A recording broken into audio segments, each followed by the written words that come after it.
Devemos nos submeter a um árduo treinamento de inverno e não nos precipitar em coisas para as quais não nos preparamos. Epicteto, Discursos.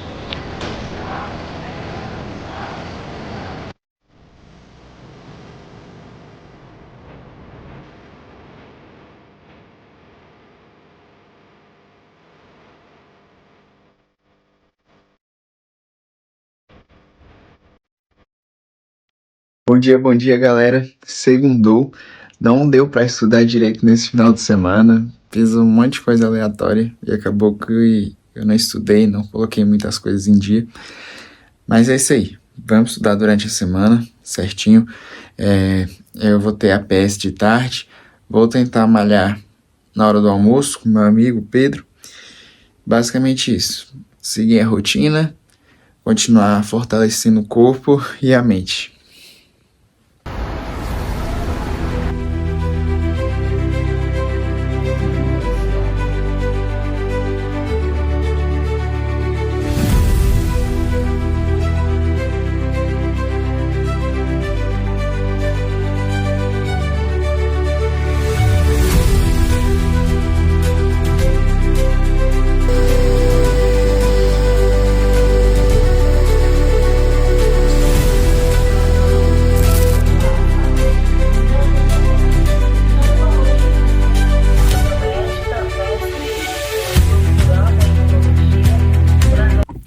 Bom dia, pessoal. Hoje já é a terça-feira, 7h34 da manhã agora. E o tema desse vídeo, como o outro foi foco e determinação, esse daqui vai ser força. Mas eu queria ir para além da força física, né? Eu comecei o vídeo fazendo musculação, mas é uma força em outros âmbitos da vida, né? Uma força em que você tem uma ambição e busca concretizar aquela ambição, mesmo que não seja necessariamente uma aprovação acadêmica, porque a gente muitas vezes se limita muito a esse pensamento de não, a minha vida só vai estar boa quando eu tiver meu mestrado, meu doutorado, etc. E a gente não consegue ver as outras áreas da vida, né, que também são muito importantes, como relacionamentos, enfim. E eu gosto muito de escutar um podcast, que é o podcast do Samiraj. Eu escuto de vez em quando, e ele era juiz federal aqui do DF, ele acabou saindo do cargo, mas ele faz algumas reflexões sobre obras literárias, né? E uma que ele fez uma época, eu até li o livro depois, é a reflexão do livro A Mão e a Luva, do Machado de Assis. E nesse livro, ele é um livro um pouco diferente dos outros livros do Machado, porque a maioria dos livros do Machado, principalmente os contos, vão mais ali para uma linha do realismo. Ele é o principal autor realista brasileiro, mas nesse momento ele cria uma obra romântica, que é A Mão e a Luva. É a fase romântica do Machado de Assis. No entanto, uma coisa muito interessante já dessa fase é que ele não coloca o romântico, digamos assim, que seria o Estevão, como o foco da narrativa.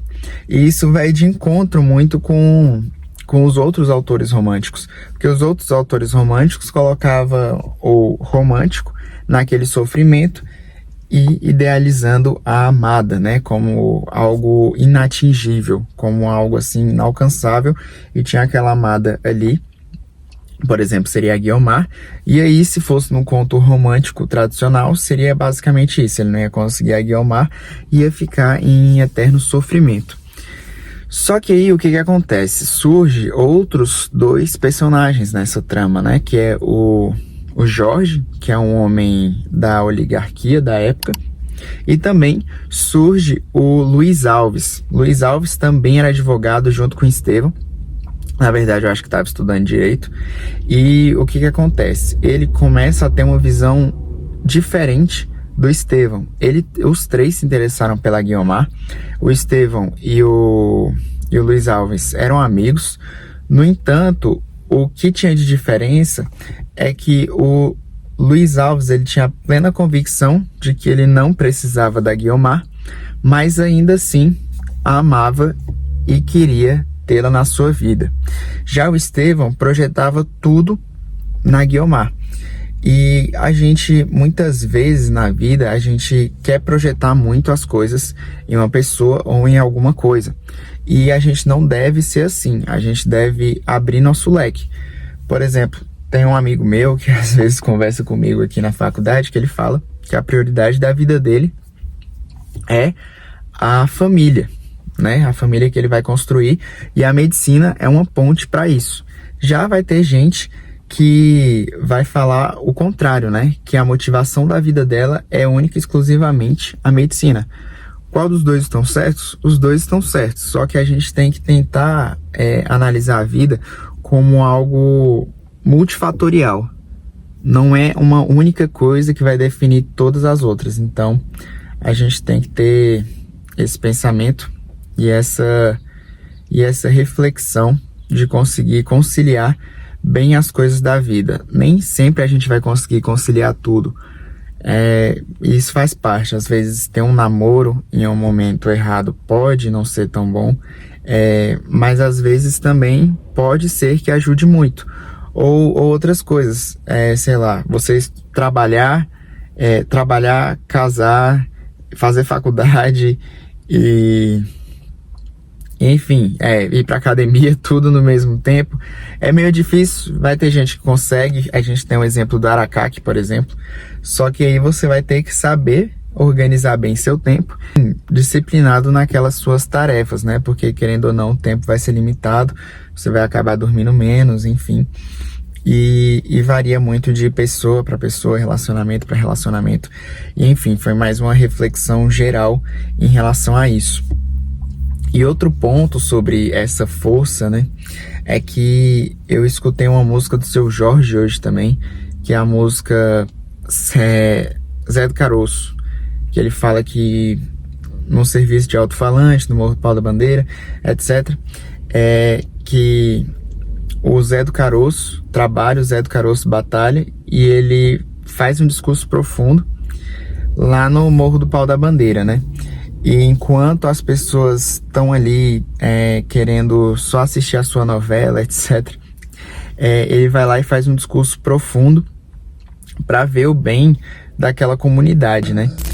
E na hora que a televisão brasileira destrói toda a gente com sua novela, é que o Zé bota a boca no mundo, ele faz um discurso profundo, ele quer ver o bem da favela. E muitas vezes a gente vê assim pessoas que querem trazer uma mensagem boa, mas a gente não presta atenção por conta de muitas vezes vídeos banais que aparecem nas redes sociais, né? A gente fica ali tão entretido com os Reels, com os vídeos do TikTok, que às vezes a gente deixa de refletir sobre coisas importantes da vida, como estudo, como o próprio relacionamento é algo muito importante, e essas outras áreas da vida, a família. A família é algo muito interessante também, porque às vezes eu vejo uns vídeos na internet que falam, eu não tenho lembranças boas da minha infância, né? E muita gente fala isso. Por incrível que pareça, as pessoas têm dificuldade em pegar memórias boas da infância. E eu tenho memórias boas da minha infância e muito graças ao meu pai, por exemplo. Coisas simples, por exemplo, completar o álbum de figurinha da Copa do Mundo, jogar bolinha de gude, fazer um carrinho de rolimã, etc. Então são coisas tão simples na vida que muitas vezes a gente não dá valor, que depois lá na frente a gente vê que era o que fez a nossa infância mais feliz. E nem sempre vai ser aquele presente caro, aquela chuteira cara que você ficava querendo tanto. E depois de um tempo você vê que as coisas mais simples foram as que mais marcaram na sua vida. Então eu gostaria de falar sobre isso, assim, sobre essa força de caramba, eu nesse final de semana não consegui estudar tão bem, então eu tenho que ter força para continuar estudando mesmo após esse erro de não ter estudado tão bem. Então agora eu tenho que focar, concentrar e recuperar esse tempo perdido por esse descanso que eu acabei me dando um pouco além da conta, né? Porque a gente tem que descansar, mas também a gente não pode negligenciar o estudo, porque uma hora a prova chega e aí, né, não tem muito o que fazer, você vai lá e faz.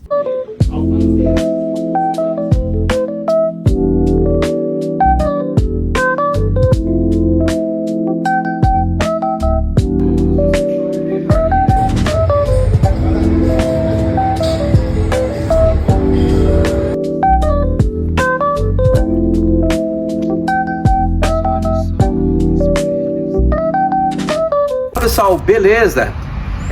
Não se esqueça de se inscrever no canal do nosso amigo Thiago, né? E dar aquela curtida, e se possível, ó, compartilhar o vídeo, beleza? É isso aí, galera.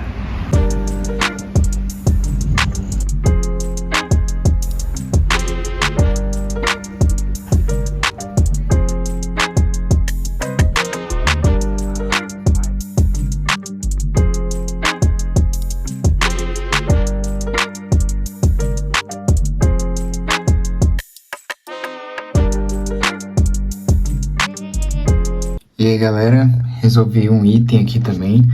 Esses itens, na verdade, que eu respondi, foram muito baseados na aula que eu tive lá do professor da UNB. Então ele falou um pouco do mosquito prego aqui, que ele é um vetor da malária, do Plasmodium vivax ou falciparum, né? E aqui, o que rola?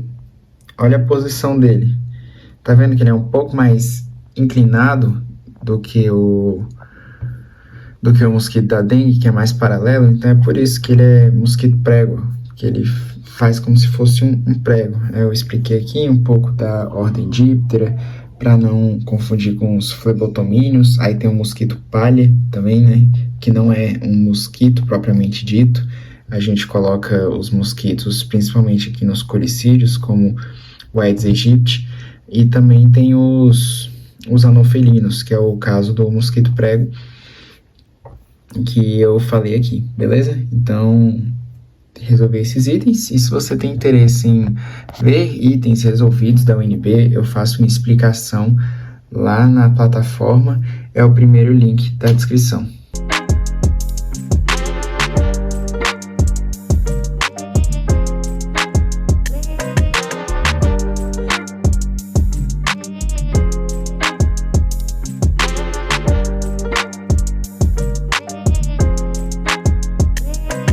Fala pessoal, terminando mais uma semana aqui, essa semana que foi o tema de força, né, eu quase não fui na academia, que na verdade fui todo dia, né, mas quase não gravei. Aproveita para já se inscrever aqui no canal, estamos quase com 12 mil inscritos, muito obrigado por todos que estão se inscrevendo.